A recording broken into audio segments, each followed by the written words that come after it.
मां कामाख्या के मंदिर के प्रांगण में पहुंचकर सभी नतमस्तक हो जाते हैं। और क्यों न हो, मां की महिमा ही ऐसी निराली है।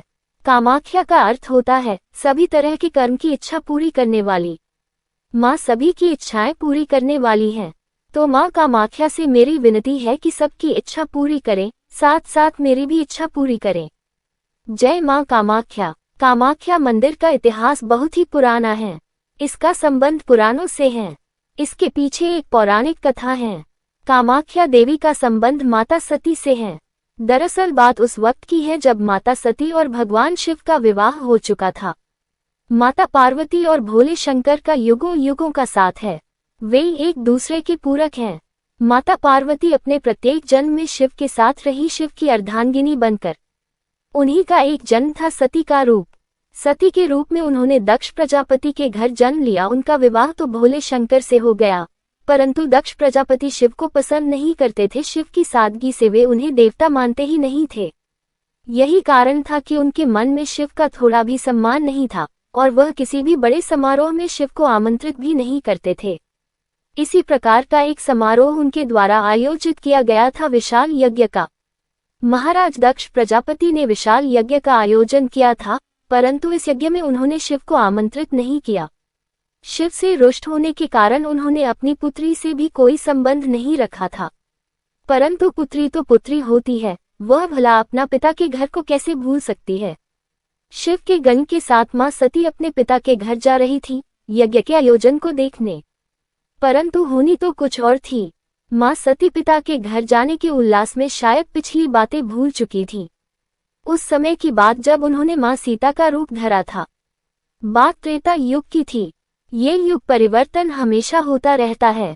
प्रथम सतयुग, फिर त्रेता युग, उसके बाद द्वापर युग और तब कलयुग। ये युगों का परिवर्तन अनेकों बार चलता है। एक ही घटना हर बार होती है, लेकिन प्रत्येक मनवंतर में अलग अलग तरीके से। एक किसी मनवंतर के किसी काल में बनवासी राम अपने भ्राता लक्ष्मण के साथ सीता के वियोग में वन में भटक रहे थे। हा सीते तुम कहाँ हो, हा सीते तुम कहाँ हो कहते हुए, हा सीते के रट लगाते हुए वृक्षों, लताओं और पत्तियों से सीता का पता पूछ रहे थे। क्योंकि सीता को तो लंकापति रावण हरण कर ले गया था, तो उनका पता कहाँ मिलता। उन दुख में कातर पत्नी वियोग में विह्वल राम को देखकर मां सती आश्चर्यचकित थी। वहीं राम को दूर से उनके दृष्टिपथ में आते ही उन्हें शिव ने श्रद्धा पूर्वक नमस्कार किया अपने मन में ही। ये देख मां सती ने उनसे पूछा, आप इस सामान्य मानव को इतनी दूर से भी इतनी श्रद्धा से क्यों नमस्कार कर रहे हैं। इस पर शिव ने उत्तर दिया, देवी क्या आप नहीं जानती है, ये साक्षात जगत पालक भगवान विष्णु हैं। आप इस सामान्य मानव को विष्णु का अवतार मानते हैं और उन्हें प्रणाम करते हैं। क्या अवतार ऐसे होते हैं? ये तो पत्नी वियोग में विह्वल सामान्य मानव है, मानवीय कमजोरियों से युक्त, और आप त्रिलोकपति, त्रिपुर विनाशक, जगत नियंता प्रभु हैं। भला आप इन्हें प्रणाम कैसे कर सकते हैं, इनकी आराधना कैसे कर सकते हैं। देवी सती ने आश्चर्यचकित होकर कहा, देवी आप शायद नहीं जानती, ये सामान्य मानव नहीं, स्वयं त्रिलोक पालक विष्णु हैं। ये तो मानव रूप में एक लीला की रचना कर रहे हैं। अवतार लिया है धरती पर अपने कार्यों को पूरा करने के लिए। यह कोई सामान्य मानव नहीं है। शिव ने देवी सती को समझाया, परंतु वे इस बात को मानने के लिए तैयार नहीं हुई और राम की परीक्षा लेने का दृढ़ निश्चय कर लिया उन्होंने। हालांकि शिव ने उन्हें रोकने का बहुत प्रयत्न किया राम की परीक्षा लेने से, लेकिन माता सती जो एक बार निश्चित कर ले तो भला वह किसी की कहाँ सुनती थी। चाहे वह स्वयं महाकाल शिव ही क्यों ना हो, वह पर चल पड़ी राम की परीक्षा लेने। शिव हिमालय पर्वत पर बैठे रह गए। माता सती वन में वहां पहुंच गई जहां राम पत्तियों, लताओं से, वन की एक एक पक्षियों से, वृक्षों से, झाड़ियों से, वन की वुल्लरियों से सीता का पता पूछ रहे थे। इस प्रकार पत्नी वियोग में विदग्ध विह्वल देखकर मां सती का विश्वास दृढ़ हो गया कि राम एक सामान्य मानव हैं, विष्णु के अवतार नहीं, शिव के आदरणीय तो कदापि नहीं है वे। मां सती सीता का रूप धर वहीं एक किनारे एक वृक्ष के पास बैठ गई और राम की प्रतीक्षा करने लगी। कुछ देर में ही राम सीता को ढूंढते हुए उस स्थान पर आ पहुंचे और वहां मां सती को सीता के रूप में देखकर मुस्कुरा उठे। हल्की मुस्कान के साथ उन्होंने मां सती को प्रणाम किया और पूछा, हे माते, आप इस निविड़ वन में अकेली क्यों हैं? देवाधिदेव महादेव ने कहाँ हैं? अब तो सती शर्मिंदा हो गईं। उन्हें राम के विष्णु अवतार होने में अब कोई शंका नहीं रह गई थी। उन्होंने राम को अपने यूं ही वन में भ्रमण करने की बात कहकर टाल दिया और वहां से वापस हिमालय आ गई शिव के पास। शिव ने तो अपने योग बल से सब कुछ देख लिया था, फिर भी उन्होंने सती से पूछा, देवी ले लिया आपने राम की परीक्षा, आप संतुष्ट हो गईं? क्या अब आपको विश्वास हुआ कि राम कोई सामान्य मानव नहीं, वह स्वयं प्रभु विष्णु है?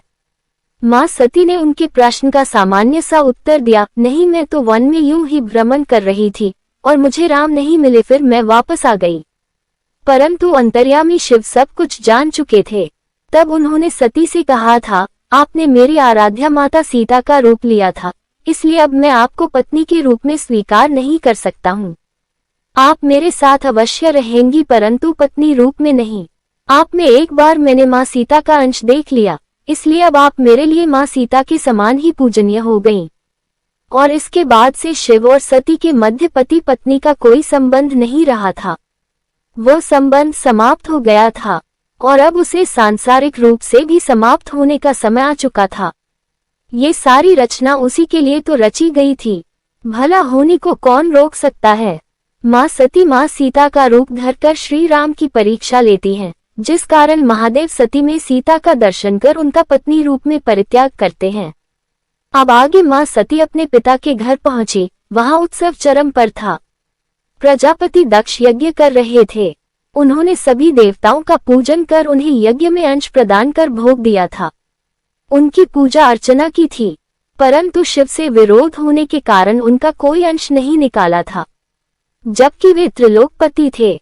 एक सामान्य से देवताओं का भी पूजन होते देख और वहीं अपने पति की पूजा नहीं होने से मां सती को अपना और अपने पति का भयंकर अपमान अनुभव हुआ। अपने पिता के द्वारा किए गए अपने पति का ये भयंकर अपमान वह सहन नहीं कर सकी और क्रोधित होकर उन्होंने इसके लिए अपने पिता प्रजापति दक्ष को सबके समक्ष कई कथ्य अकथ्य बातें कहकर उन्होंने यज्ञ की प्रज्वलित अग्नि में अपने को उत्सुक कर दिया। जब तक लोग कुछ समझ पाते तब तक मां सती अग्नि में पूरी तरह जल चुकी थी। उनके साथ आए हुए शिव के गणों ने घबराकर उन्हें अग्निकुंड से तो बाहर निकाला, परंतु अब मां जीवित कहाँ बची थी। ये देखकर शिव के गण क्रोधित हो गए और उन्होंने अपने ऊपर से नियंत्रण खो दिया। शिव और माता सती का अपमान उनके सहन के बाहर था ही, उसके साथ माता की आहुति उनके मन और मस्तिष्क को क्रोधाविष्ट कर चुकी थी। यज्ञ की अग्नि उन गणों के मस्तिष्क में जल चुकी थी। उन्होंने पूरे यज्ञ को छिन्न भिन्न करते हुए वहां विध्वंस मचाना प्रारंभ किया। यज्ञ स्थल युद्ध स्थल में बदल चुका था। महादेव शिव को भी माता सती की आहुति की सूचना प्राप्त हो चुकी थी। मां सती की मृत्यु की सूचना पाकर देवाधिदेव शिव यज्ञ स्थल पर उपस्थित हुए, जहां सती को जली हुई अवस्था में निश्चल निष्प्राण देखकर वे अत्यंत क्रोधित हो गए और क्रोधावेश में आकर सती के शव को अपने कंधे पर लेकर भयंकर उद्घोष करते हुए अपना तांडव प्रारंभ किया। सती की मृत्यु ने उनके तीसरे नेत्र को खोल दिया था और उन्होंने त्रिलोक में विध्वंस मचाना प्रारंभ कर दिया था।